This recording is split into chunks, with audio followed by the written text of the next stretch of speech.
अस्सलाम वालेकुम। आज का जो हमारा टॉपिक है वो है फॉर डेबिट एंड क्रेडिट।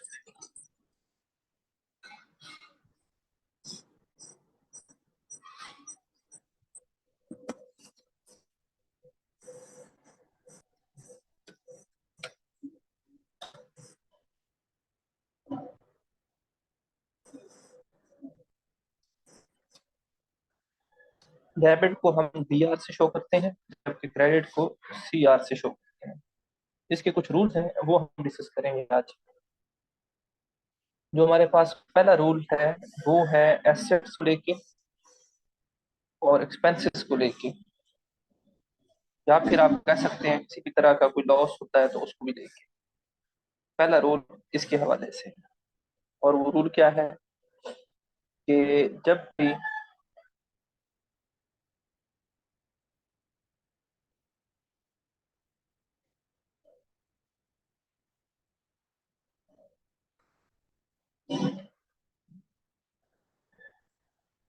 जब भी जो एसेट्स हैं या एक्सपेंस हैं या लॉसेस हैं, इनमें इंक्रीज आएगा। क्या आएगा? इंक्रीज। ठीक है। तो हमने क्या करना है, और अगर डिक्रीज आ जाए तो हमने क्या करना है? ठीक है। इंक्रीज अगर आता है तो हमने क्या करना है, और डिक्रीज अगर आता है तो हमने क्या करना है। तो इस हवाले से ये है कि जब भी एसेट्स में, एक्सपेंसेस में या लॉसेस में इंक्रीज आएगा तो हम इसको डेबिट करेंगे। हम इसको डेबिट करेंगे। और जब इसमें डिक्रीज आएगा तो हम इसको क्रेडिट करेंगे। हम इसको क्रेडिट करेंगे।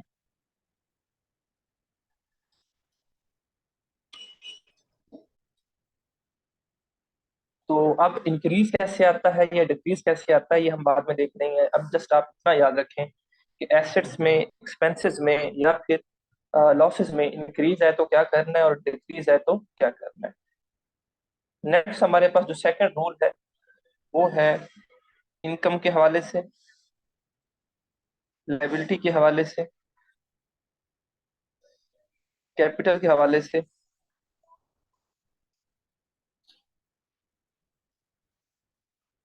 या फिर जो है किसी भी तरह के प्रॉफिट के हवाले से। ठीक है। इस हवाले से कि रूल क्या कहता है वो अब हमें देखना है। तो इसका जो रूल है, इसके भी दो ही पार्ट्स बनेंगे।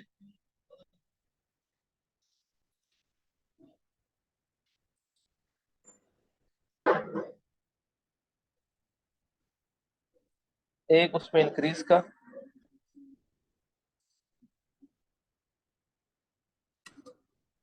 और एक जो है वो डिक्रीज का। ठीक है। लेकिन इसमें ये होगा कि अगर इनकम, लायबिलिटी या कैपिटल इनमें इंक्रीज आएगा तो हम इस सूरत में इसको क्या करेंगे? क्रेडिट करेंगे। इस सूरत में इसको क्रेडिट करेंगे। और जब इसमें डिक्रीज आएगा तो इस सूरत में हम डेबिट करेंगे। इस सूरत में हम इसको डेबिट करेंगे। तो ये हमारे बेसिकली जो है ना कुछ रूल्स है जो कि डेबिट और क्रेडिट के हवाले से जो आपसे डिस्कस करने थे। तो ये इजीली है, ये देख लें, ये तीन चीजें होती हैं। एसेट्स, लायबिलिटीज और सॉरी, एसेट्स, एक्सपेंसेस और लॉसेस, इनमें इंक्रीज है तो डेबिट कर देना है, और डिक्रीज है तो क्रेडिट कर देना है। ठीक है। इस तरह से लायबिलिटीज, इनकम और कैपिटल या प्रॉफिट, इसमें इंक्रीज है तो क्रेडिट कर देना है, और डिक्रीज है तो डेबिट कर देना है। ये आप अगला जो टॉपिक हम पढ़ेंगे, जनरल, उसकी एक बेसिक्स है। उसका मतलब कि अगर वो अपने आप तब तक तैयार नहीं कर सकते जब तक आपको ये चीजें जो है, रूल बेसिक जो है वो नहीं आती। एक तो आपने इसको जो है वो देख लेना है।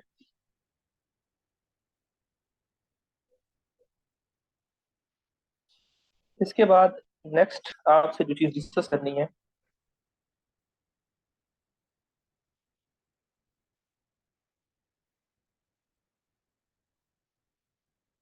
वो बेसिकली एनालिसिस करना है। जो कि मैंने आपको बोला कि क्या चीज डेबिट होनी है, इंक्रीज क्या चीज होनी है, डिक्रीज क्या चीज होनी है। इस हवाले से थोड़ी सी हम डिस्कशन करेंगे कि इंक्रीज क्यों कह रहे हैं और डिक्रीज क्यों। तो मैं एक आपके साथ एक इलस्ट्रेशन है जिसमें बेसिकली ट्रांजेक्शन्स का जो है वो एनालिसिस किया गया है, वो आपके साथ मैं शेयर करूंगा, वो आपने देखनी है।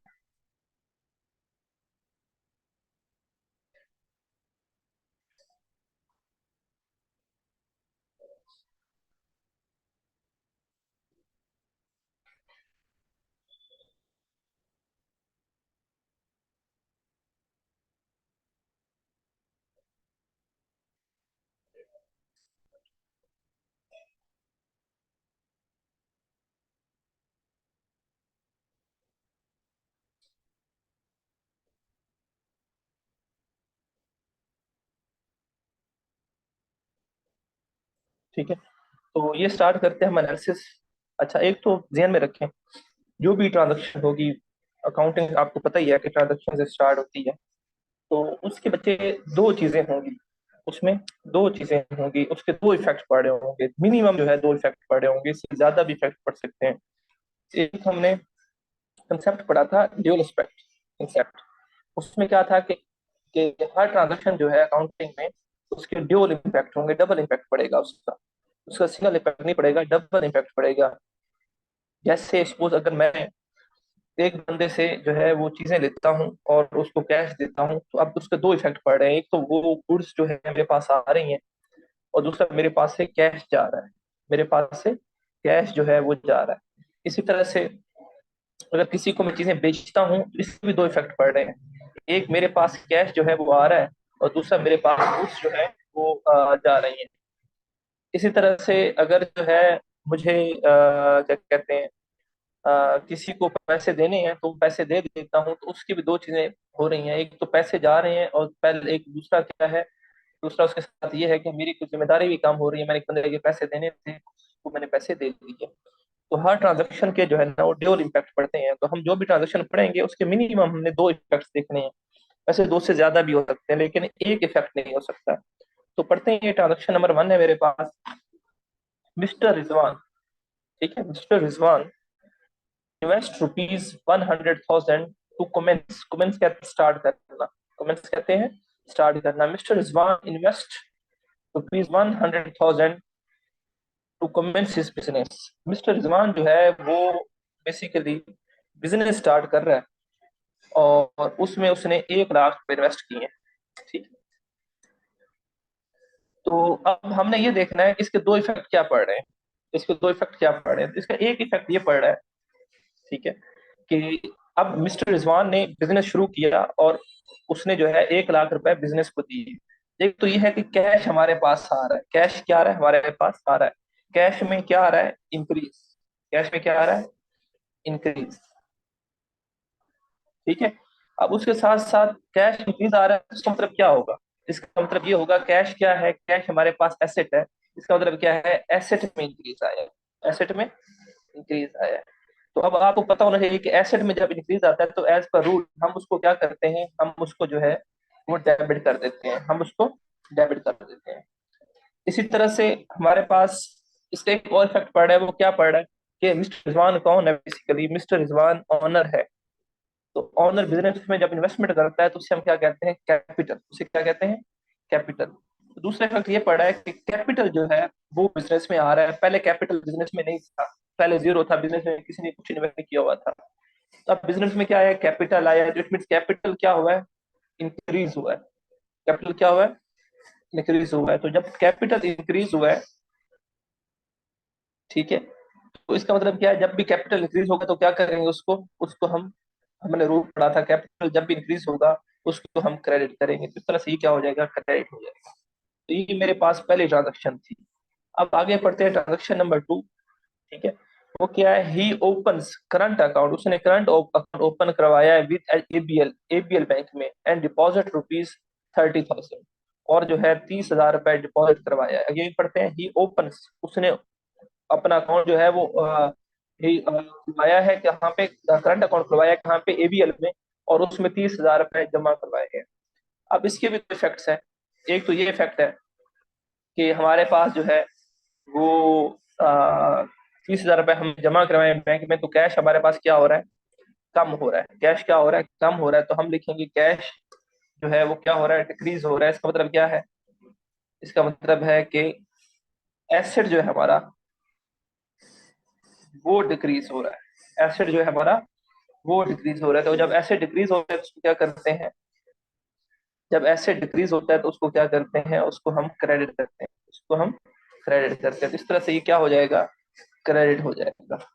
इस वजह से क्या हो जाएगा, क्रेडिट हो जाएगा। इसके अगला जो पॉइंट है वो क्या है, वो ये है कि अब हमारे पैसे कहाँ चले गए हैं, बैंक में। कहाँ चले गए हैं, बैंक में। तो पहले बैंक बैलेंस हमारे पास जीरो था, बैंक बैलेंस कितना हो गया, 30,000 हो गया, जीरो से 30,000 हो गया। तो ये बैंक क्या हुआ है हमारे पास, इंक्रीज हुआ है। क्या हुआ है हमारे पास, इंक्रीज हुआ है। तो बैंक को हम इंक्रीज लिख देंगे, ठीक है। और इंक्रीज बैंक हुआ है, इसका मतलब क्या है, बैंक क्या है हमारे पास, बैंक हमारे पास एसेट होता है। इट मीन एसेट जो है हमारा वो इंक्रीज हुआ है, एसेट जो है हमारा वो इंक्रीज हुआ है। और जब एसेट इंक्रीज होता है तो उसको क्या करते हैं, उसको जो है वो डेबिट कर देते हैं, उसको डेबिट कर देते हैं। तो ये हमारे, हम क्या कर रहे हैं, ट्रांजेक्शन के एनालिसिस कर रहे हैं। और हम अगेन इसमें देख रहे हैं कि हर ट्रांजेक्शन के मिनिमम दो इफेक्ट आ रहे हैं। जैसे पहली ट्रांजेक्शन थी उसके दो इफेक्ट आए, दूसरी ट्रांजेक्शन है तो उसके दो इफेक्ट आए। नेक्स्ट थर्ड ट्रांजेक्शन देखेंगे, ही बोरोज, उसने उधार लिया है। ही बोरो, उसने उधार लिया है। कितने का, 50,000 का। किससे, सलीम से।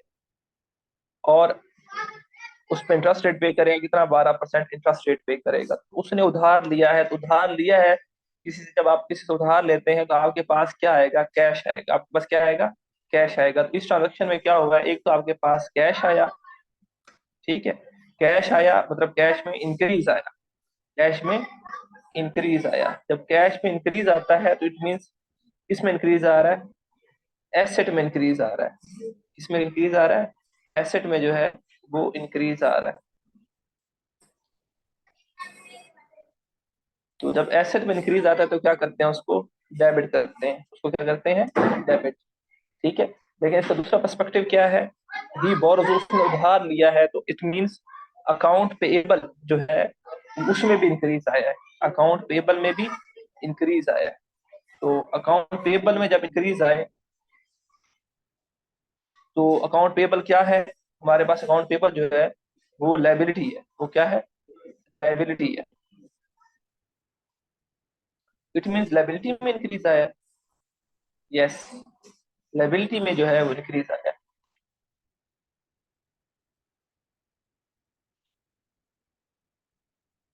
लायबिलिटी जो है उसमें इंक्रीज आता है।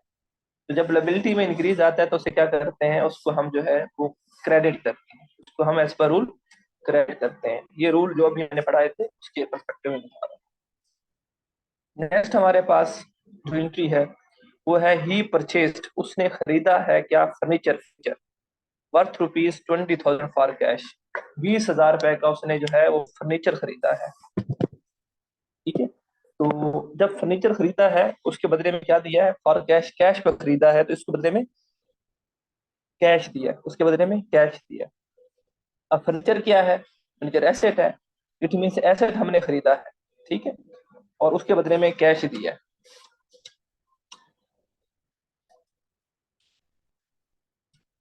ठीक है। तो जो थर्ड हमारी एंट्री होने लगी है, फोर्थ, उसमें हमारे पास ये है कि हम फर्नीचर परचेज कर रहे हैं। तो फर्नीचर, उसमें पहले फर्नीचर नहीं था तो अब हमारे पास बिजनेस फर्नीचर आया है। तो फर्नीचर में क्या आ गया, इंक्रीज, ठीक है। फर्नीचर में क्या आ गया, इंक्रीज। तो फर्नीचर क्या है, एसेट है। इट मीन किस में इंक्रीज आया, एसेट में। इसमें इंक्रीज आया, एसेट में। और जब एसेट में इंक्रीज आता है तो उसको क्या करते हैं, उसको हम डेबिट करते हैं, उसको हम डेबिट करते हैं। इसी तरह से अब दूसरे इफेक्ट क्या पड़ा है, हम फर्नीचर तो खरीद रहे हैं लेकिन उसके बदले में हम क्या कर रहे हैं, कैश पे कर रहे हैं। हमने जो फर्नीचर खरीदा था, फर्नीचर हमने जो खरीदा था वो क्या खरीदा था, फॉर कैश खरीदा था, फॉर कैश जो है वो खरीदा था। तो अब दूसरा इफेक्ट क्या पड़ रहा है, हमारे पास कैश जो है उसका इफेक्ट पड़ रहा है। तो अब जब फर्नीचर खरीदा है तो कैश मैंने उस बंदे को दिया होगा जिससे मैंने फर्नीचर खरीदा है। तो कैश जब दिया होगा तो कैश मेरे पास क्या हो गया होगा, कम। तो कैश में क्या आया होगा, डिक्रीज। कैश में क्या आया होगा, डिक्रीज। और जब कैश में डिक्रीज आया तो इसमें मतलब इसमें डिक्रीज आया है। कैश क्या है, एसेट है, तो इसका मतलब है कि एसेट जो है उसमें डिक्रीज आया है। एसेट जो है उसमें डिक्रीज आया है। और जब एसेट में डिक्रीज आता है तो उसको हम क्या करते हैं, उसको हम क्रेडिट कर देते हैं। उसको हम क्रेडिट जो है वो कर देते हैं। नेक्स्ट हमारे पास जो एंट्री है वो ट्रांजेक्शन नंबर 5 है। इसमें क्या है, ही परचेज गुड्स, उसने गुड्स खरीदी हैं फ्रॉम मिस्टर अफजल अफजल से फॉर रुपीज 25,000। फॉर रुपीज 25,000, 25,000 रुपए की जो है वो गुड्स खरीदी हैं। ठीक है, किससे, अफजल से। और ही एंड पेड कैश रुपीज 15,000, और उन 25,000 में 15,000 रुपए कैश पे कर दिया है। तो बाकी 10,000 क्या होगा, बाकी 10,000 रुपए उसने उधार खरीदा होगा। उसने उधार जो है वो खरीदा होगा। तो इसका मतलब ये है कि एक तो हम गुड्स परचेज कर रहे हैं। ठीक है, गुड्स जो है वो हम परचेज कर रहे हैं, तो गुड्स में क्या हो जाएगा, इजाफा हो जाएगा। गुड्स में इजाफा हो जाएगा। जब गुड्स में इजाफा हुआ है, इट मीन किस में इजाफा हुआ है हमारे पास। अगर हम वैसे सिंपल लें तो एसेट्स में हम समझ लें, इन्वेंट्री है, एसेट्स में क्या हुआ है, इंक्रीज आया है। एसेट्स में क्या हुआ है, इंक्रीज आया है। तो जब एसेट में इंक्रीज आता है तो उसे क्या करते हैं, डेबिट। उसको क्या करते हैं, डेबिट। और इंक्रीज कितने का आया होगा, 25,000 रुपए का। ठीक है, इंक्रीज कितने का आया है, 25,000 रुपए का। अच्छा, 25,000 में से 15,000 हमने दिए है कैश। तो कैश में क्या आया है, कैश में बेसिकली कमी आ गई है। कैश क्या होगा, कैश हमारा जो है डिक्रीज, कैश हमने पे कर दिया होता है उसे। कैश में कमी आई है तो मतलब क्या है, एसेट में जो है वो कमी आई है। एसेट में जो है वो डिक्रीज आई। और जब एसेट में डिक्रीज आता है तो उसे क्या करते हैं, उसको हम क्रेडिट करते हैं। तो उसको हमने क्रेडिट कर देना है कितनी अमाउंट से, 25,000 से, सॉरी 15,000 से, क्योंकि कैश हम कितना पे करें, 15,000। अच्छा, अब वो ट्रांजेक्शन आ गई है जिसमें मैंने बोला था कि मिनिमम दो इफेक्ट होंगे, दो से ज्यादा भी हो सकते हैं। तो अब इसमें तीसरा इफेक्ट भी पड़ रहा है कि 25,000 की चीजें खरीदी थी जिनसे 15,000 कैश पे किया, और साथ में 10,000 रुपए क्या हुआ, उधार हुआ। तो अब क्या हुआ है, अकाउंट पेबल में भी जो है, पहले आपने किसी को उधार नहीं देना था, अब आपको उधार में इंक्रीज आ गया, अकाउंट पेबल जो है वो इंक्रीज हो गया। अकाउंट पेबल इंक्रीज होता है तो हम कहते हैं आपकी लाइबिलिटी जो है वो इंक्रीज होगी। आपकी लाइबिलिटी जो है उसमें इंक्रीज हो गया उसमें। और जब लाइबिलिटी में इंक्रीज होता है तो हम उसको क्रेडिट करते हैं, हम उसको क्रेडिट करते हैं। तो ये जो है बेसिकली जो हमने रूल पढ़े हैं उसकी एप्लीकेशन आप कह सकते हैं, उसकी एप्लीकेशन। ठीक है,